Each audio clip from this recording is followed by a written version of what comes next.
It's in your blood. That's racist. Your soul. That's racist. Your eyes. That's gay. That's homophobic. That's black. That's racist. Damn. What happens when everyone at your school is just a little embarrassed to be there, including the school itself? In Football, Feminism and You, Community cracks open the area of identity, but not in a feel-good, find-yourself kind of way. This episode is about the messier version of that, how people cover up who they are to avoid being seen too clearly, whether it's through fake confidence, forced inclusivity, or a panicked bathroom buddy system. Everyone's performing something. And at the heart of all of that performance is shame. Hey everybody, I'm Chris, and this is the Community Study Guide. And today we are looking at football, feminism, and you to uncover what it's really saying and why it still hits, or misses, years later. The episode opens up with a quiet little thesis disguised as a study session.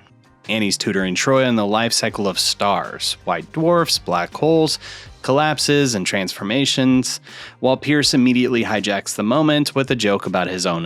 Everybody's performing enough to even have Abed narrate the moment like he's watching from somewhere outside of all of it. Pierce and Troy didn't get along at first, but now they're bonding through mutual adolescence. Shut up, hardhead. Then the dean enters the study room for the first official time with his now iconic mix of institutional cheer and personal awkwardness. Delivering this line in here perfectly. A lot of these students have been called animals their whole lives. It's meant to explain the mascot, but it also lands like a quiet confession.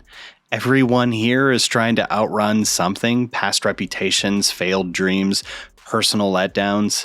That line and the weirdly careful way the dean tries to manage the optics of identity lays the foundation for everything that is going to follow.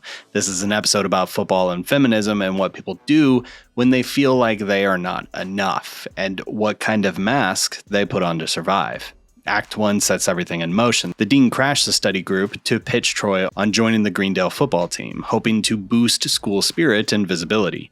Troy refuses, and he's not really interested in playing football for a school that's become the symbol of his fall from grace. Listen, man, no offense, but I was the best, and I finished on top. I wouldn't play for this school with a 10-foot pole. And Jeff is ready to not be involved in any of this until the dean blackmails him with promotional materials that outs Jeff as a student of Greendale, threatening his carefully maintained image.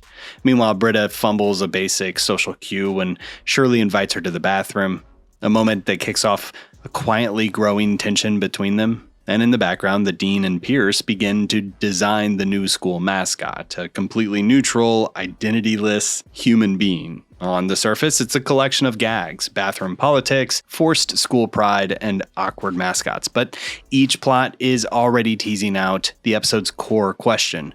What are you hiding, and who are you pretending to be?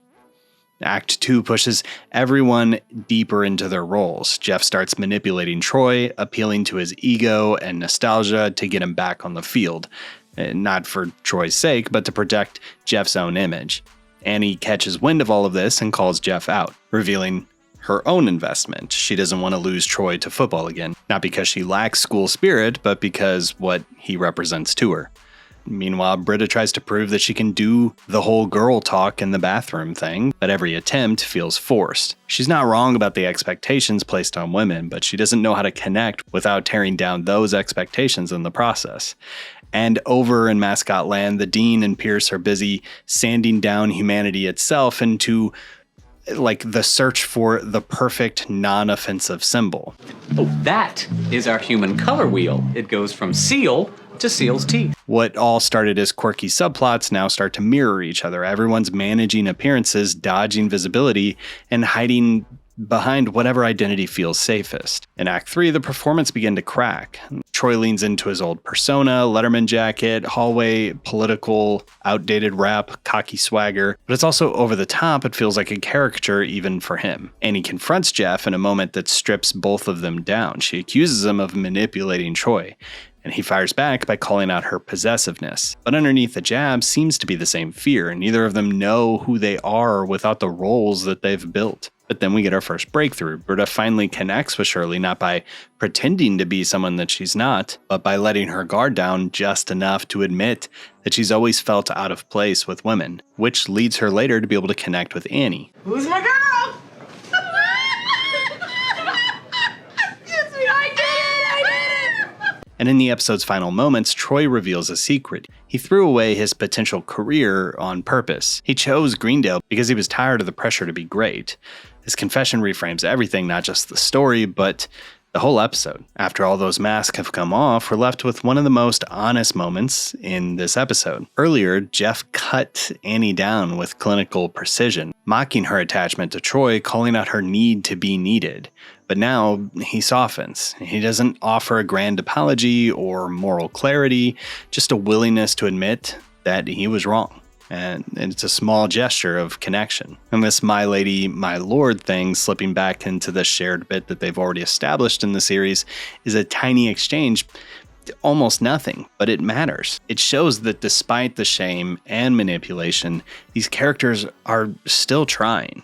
They're learning how to coexist in the mess of who they are, even if they're not ready to face it out loud. And I think it's moments like this that started a lot of shipping for Jeff and Annie. Everyone at Greendale is there because something went wrong. Instead of fixing it, they have to make peace with where they've landed, which is a great place to dive into the deeper meaning.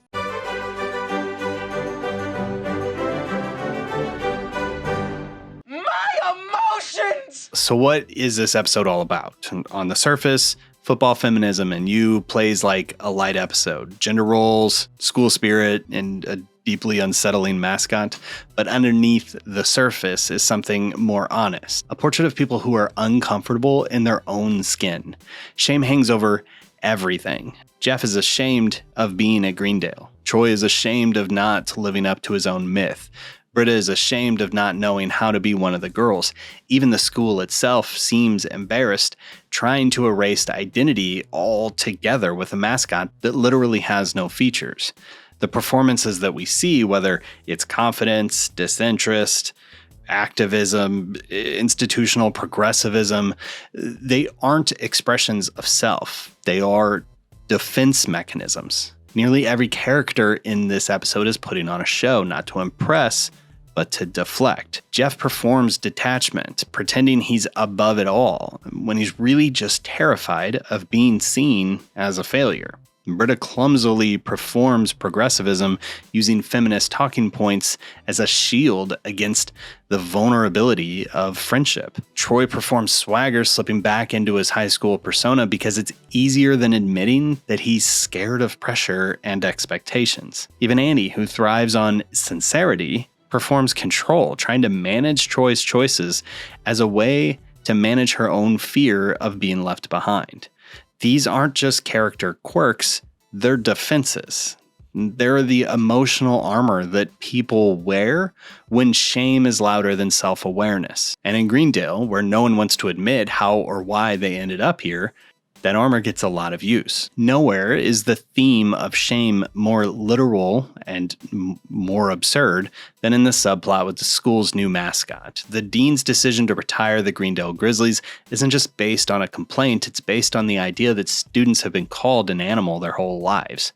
His solution is to strip the mascot of anything that could be tied to race, gender, culture, or like basic human traits. And what's left is the Greendale Human Being, a faceless, colorless, featureless figure that is meant to represent everyone and ends up representing no one. It's a perfect satire on how institutions deal with shame, not by confronting failure or harm, but by overcorrecting in ways that are so sanitized, they become surreal. What do you think? I think not being racist is the new racism. The human being isn't a step forward. It's a monument to discomfort, a physical embodiment of Greendale's insecurity about who it is and who it serves. And yet Greendale is a haven for all of these people. Troy's confession in the third act reframes the entire football storyline. He didn't get injured by accident. He faked his keg flip because he couldn't handle the weight of being that guy. The pressure to live up to his own hype was too much, so he bailed. and that makes his return to Greendale football feel different. It's not about reclaiming glory. It's about choosing a version of the sport where the stakes are lower and the expectations are manageable so he can enjoy it. Greendale then becomes more than just a punchline. It's a safe space for people who cracked under pressure, missed their shots, or never had one to begin with. It's not a second chance at greatness. It's a place where failure doesn't have to be final. The joke is that Greendale is a disaster, but the truth is, for some people, that's exactly what makes it feel like home. That's what makes the final exchange between Jeff and Annie hit harder than maybe it should. It's not a grand reconciliation. Jeff doesn't have a speech about learning his lesson, and Annie doesn't ask for one.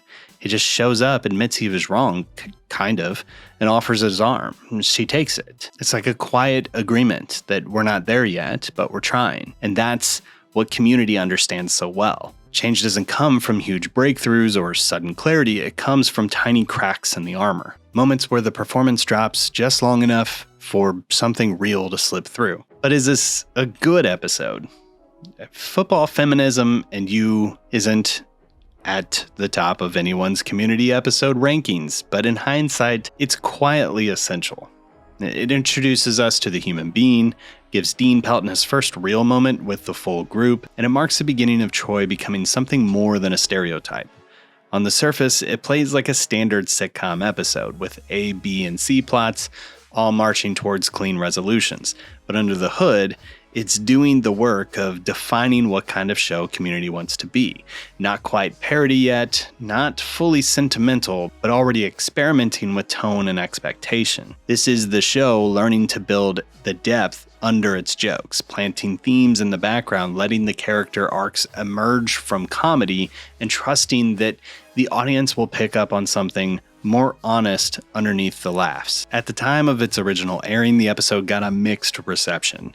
Some critics called it uneven or too safe, while others, like Entertainment Weekly, named it one of the best of the season so far. The divide mostly came down to expectations. Viewers who were waiting for Community to fully lean into high-concept, genre-bending stuff might have seen this as a filler.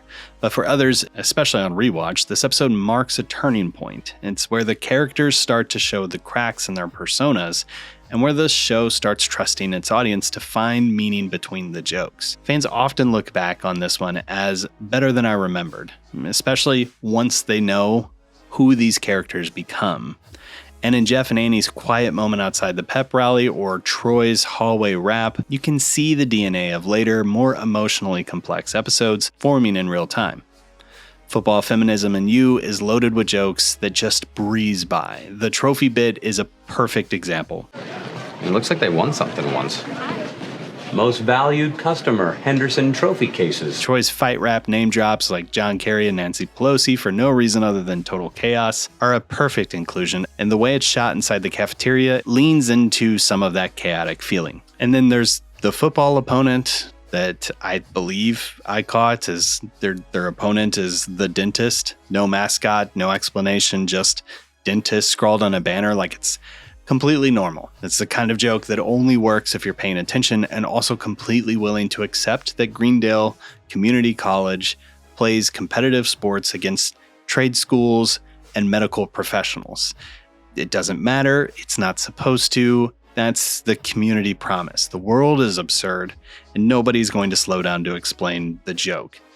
And the end tag, Abed and Troy hijacking the PA system as Abed and the Disco Spider is pure unexplained chaos, only to be caught by their two racial doppelgangers. None of it is essential to the plot, but it's all building this world. Greendale isn't just weird, it's consistently weird. And this is a tricky one to rate. It's not flashy, but it matters. It's a slow burn episode that becomes more rewarding the deeper you get into the series. It's not peak Community, but it's essential Community. 7 out of 5 human beings from me. It's not a showstopper, but it's smarter than it looks. It's funnier than it gets credit for, and probably more important than most people remember. A strong early season sleeper that gets better every time you revisit Greendale. But that's just what I have to say about this one. Leave your thoughts in the comments. Thanks for all the names scrolling at the bottom of the screen. Join me next time when we cover Introduction to Statistics. Thanks for watching, and we'll see you next time.